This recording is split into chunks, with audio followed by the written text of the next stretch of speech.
Welcome, ladies and gentlemen, to Retro Raw Is War Review January 4th, 1999 episode. This event was entertaining. There was moments where it was dull. A lot of the matches were kind of take it or leave it. Who really cares? Doesn't really make a big deal or difference to you. But there were some elements in this show that was very important that brought out the better parts of the show than the negative. And I'll explain why as I go on through this review. So the first match on the show was Steve Blackman versus Ken Shamrock. Steve Blackman actually walks away victorious, beating Ken Shamrock in a surprising victory at the time. Ken Shamrock was actually IC and I believe also the tag team champion. I believe his tag team partner was the Big Boss Man at that time. Before that match actually occurred, we had Mick Foley come out, aka Mankind, pretty much announcing his fact that he wants his match with The Rock. Rock at that time was the World Heavyweight Champion, and Mankind was screwed out of the championship about 2 times. Once at Survivor Series to become the new Heavyweight Champion, as well as Rock Bottom in 1998 December's pay-per-view, where he won the match, but because The Rock did not tap out or say I quit, The Rock did not lose the championship over a bullshit call that Vince McMahon decided to make for The Rock to retain the title. So this led into Mick Foley saying, okay, well, I've been screwed a bunch of times. It's time to give me a fair shot. How about putting that belt on the line here tonight? Vince McMahon goes on to say, well, guess what, motherfucker? If you want a championship match and you think you're worthy enough for it, which I don't believe you are, and I think you suck, then guess what? We're going to have you go one-on-one with Triple H, with Shane McMahon as a special guest referee, and if you win tonight, terrific. You get a shot for the world title. You don't get squat. Triple H gets to be in the Royal Rumble. I believe that was the case in that stipulation or what have you. I don't know. I watched this episode about a week ago, so I do apologize if I wasn't quite certain of what happened with that stipulation on both sides, but I do know if Mankind would have won, he faces The Rock later on for the world title. Mark Henry and Goldust ended up being a DQ. Nothing really big happened here. We just got to see a little bit of more of a story unfolding between Chyna and Mark Henry.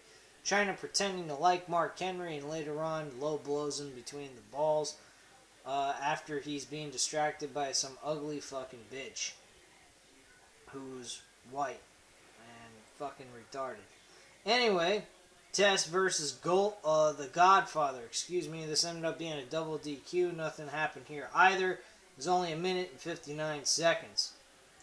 Triple H versus Mick Foley for the opportunity of Mick Foley facing The Rock for the World Heavyweight Championship with Shane McMahon as a special guest referee. This match ended up only being 3 minutes long. Surprisingly, I thought this match would go on a little further than that, but the match wasn't all that bad in comparison to the amount of time that it went on. Triple H did defeat Mankind, unfortunately, because of a screw job by Shane McMahon. Later on, after the match was over, Triple H basically says, hey man, no offense, a win's a win, that's what I wanted to do, thanks a lot. And then he got even for Mick Foley being placed in the situation with Triple H. And Triple H pedigreed Shane McMahon and said, hey, Shane McMahon's all yours, bud, do what you want with him. After Triple H did that, Shane McMahon... Mick Foley went on to go ahead and put him in a submission hold where if Mick Foley didn't get his shot against The Rock for the world title, well, guess what? Shane McMahon has a broken fucking arm and that's the end of him. So it was a nice little promo there, and Mankind got what he wanted and got the opportunity to face for the World Heavyweight title. D'Lo Brown versus Edge in a no contest. This match didn't really go all that far. Nothing really big happened. They both got disqualified, I would say, and nothing really occurred of it. It only was 5 minutes long. Nothing big happened there. Not really a whole lot of storyline development except for the World Heavyweight title. A little bit with Mark Henry and China, and the fact that Mankind got an opportunity for the World Championship, and Triple H helping Mankind beat the shit out of Shane McMahon, and a nice decent match between Triple H and Mankind. But nothing really big happened at this event except for the World Championship match. And on top of that, we had, there was a handicap match. Kane versus Gerald Briscoe and Pat Patterson. This ended up being a no contest, unfortunately.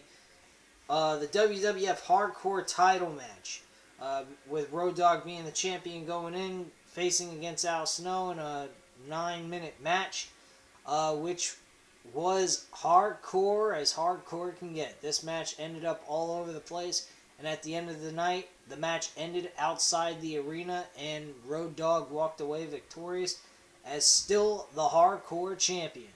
This match was fun, entertaining, and full of excitement. Match went back and forth. You didn't know really who was going to win this title, and it definitely looked like they were both really in a struggle to win this Hardcore Championship. Definitely something they really need to bring back into professional wrestling in any title match, because quite frankly, these title matches, especially from last night, I'm not going to go on about WrestleMania 32 because I really went nuts today about it, as you already know if you've been following my channel. It is just, they don't put any emphasis or heart behind these title matches. It's just like they go through the motions and they finish the match. That's it. There's no story being told, nothing. And that's the problem. Then the main event, the World Heavyweight Championship title match. Rock being the champion going in with Kane, Shamrock, Shane McMahon, Test, the Big Boss Man, and Vince McMahon all in the Rock's corner, while Mankind had his DX buddies at the time, which was shocking.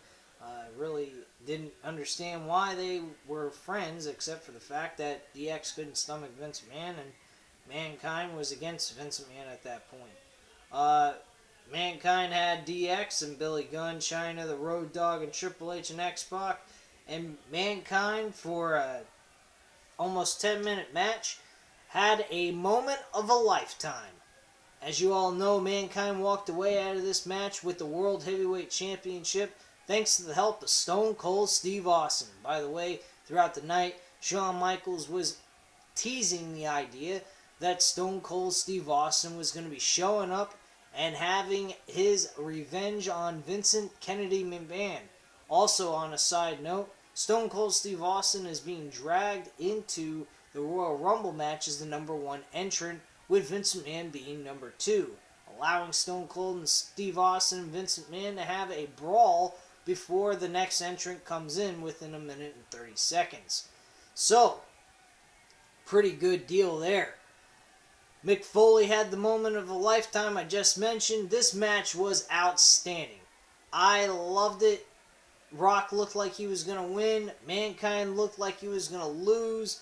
And Mick Foley, out of nowhere, picked up the victory thanks to Stone Cold Steve Austin hitting the chair on the Rock. I also believe he hit a stunner on... No, actually, he just hit the Rock with the steel chair, knocked him unconscious, and the Rock lost the title with Mick Foley covering him and got the 1-2-3. The ending moment was absolutely amazing. Hell of a fucking ending to a Monday Night Raw. It definitely looked like a pay-per-view moment, in my opinion. Definitely was worth every second watching. I only wished I would have had the opportunity to watch this live when it happened in 1999. But unfortunately, at that time, I did not have cable. So that kind of sucks. Overall, this show was fun. I enjoyed watching it. Had a lot of enjoyment throughout. Just the matches needed a little bit more improvement. But as the years go on, I'm very certain that the matches improve and get better and become even more entertaining than this event was. But with all that being said, I definitely enjoyed watching it, especially with the build-up going into the Royal Rumble of '99. So definitely I'm looking forward to watching the January 11th episode of 1999 for Monday Night Raw Is War. And at this time, lay it the smack it down on the subscribe button.